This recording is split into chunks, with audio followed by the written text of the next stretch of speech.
Dear Helga and friends, thank you for kind invitation to this conference. I'm from Slovakia. 27 years I worked in research of mathematics and informatics on the Institute of Technical Cybernetics Law Academy of Science. Then, after Velvet Revolution, I was in many various functions as a member of Christian Democratic Party in the governments, parliaments, and also in diplomatic works. Allow me to tell some of my remarks to the today crazy situation in the world, Europe, and also in Slovakia. In 1998, communism miraculously collapsed. We had a chance to start living in truth, but nationalism, egoism, and Western shock therapy appeared, which was not therapy but shock. Many asked, why did you bring us out of Egypt? But the ship turned 180 degrees back in the direction freedom and democracy.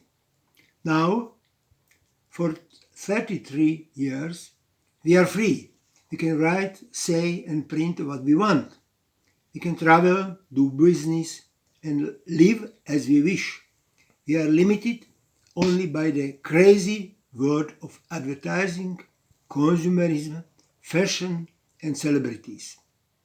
However, people thinking has changed little. Old habits remain. Irresponsibility, laziness, and passivity. People's ability to distinguish between good and bad, important and unimportant, essential and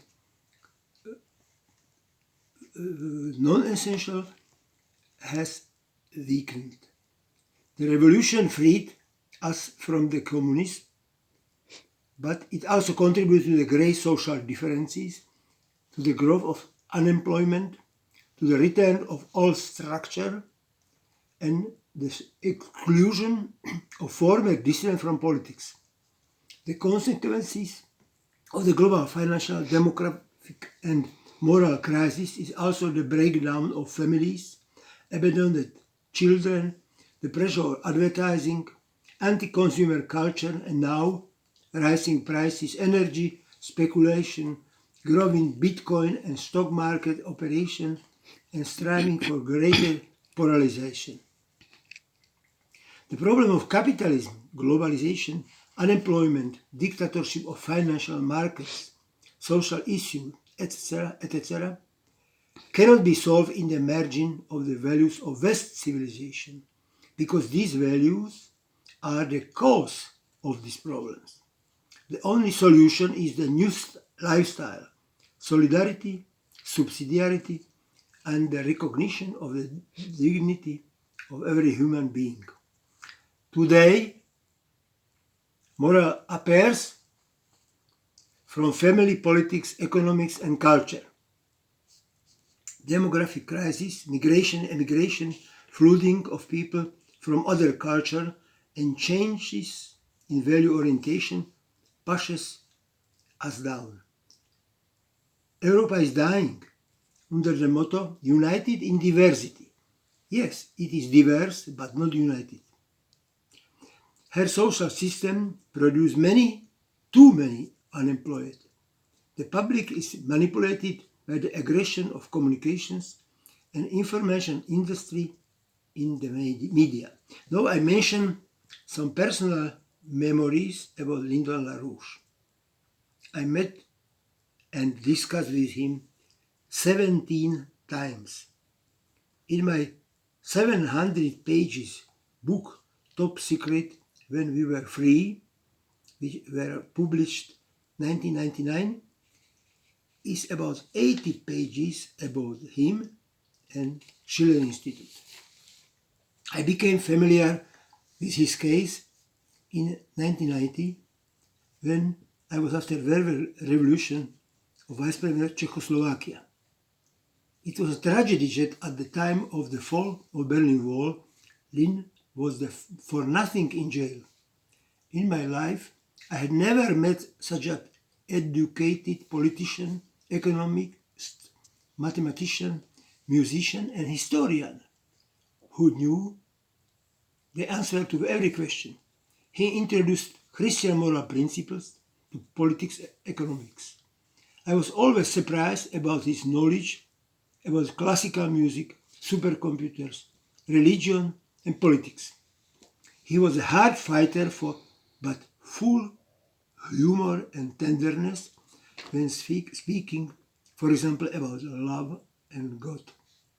He was always generator of new ideas. His program was the need to produce, not speculate. Moral principles must be established in politics and the economy. He predicted many things which are today here. I visited the United States 6 times because of him.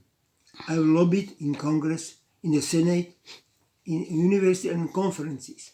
Sentence from 15 years had so many irregularities that the international community, including myself, protested many times against it. I am proud that I, too, contributed to your parole in 1994. We met for the first time in August in 1993. Our friendship began at the prison in Rochester, where I visited him. His sentence of 15 years was a death sentence. Lynn met me with a smile and optimism. We spoke 6 hours. In December 93, I was proud that I was probably the first person on the earth to know that Lynn, would be free. I was very glad that in August 94, Slovakia was the second country that you visited following release. He met on the conference with 120 young people from 17 countries. His second visit of Slovakia was in 96. At a conference in United States in 96, I asked him a question about God. The answer was beautiful. The new wine I bring cannot be in old skins. We must start a new revolution based on Christian love toward our neighbors like a Samaritan. When Lynn was 75, a gala concert was held in United States. I was the master of ceremony. I publicly asked him this question: what is the impact of media manipulation on people and what should be done about it?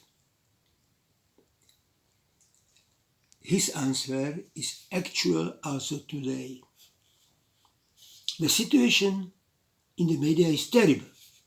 Today's anti-culture is killing the youth physically and mentally. Sex is commodity like Coca-Cola. It is necessary to change the basic axiom that many believe because man is different from animal. The philosophy of hedonism of the baby boomer generation is misguided. The result is Generation X, victims of this ideology. It is rather a degeneration than a generation because it was given up all historical experiences. It has no opinion of its own. Jesus Christ showed us what it is to fight for truth and justice, that success does not depend on our abilities, that even if we lose, we must not compromise with evil.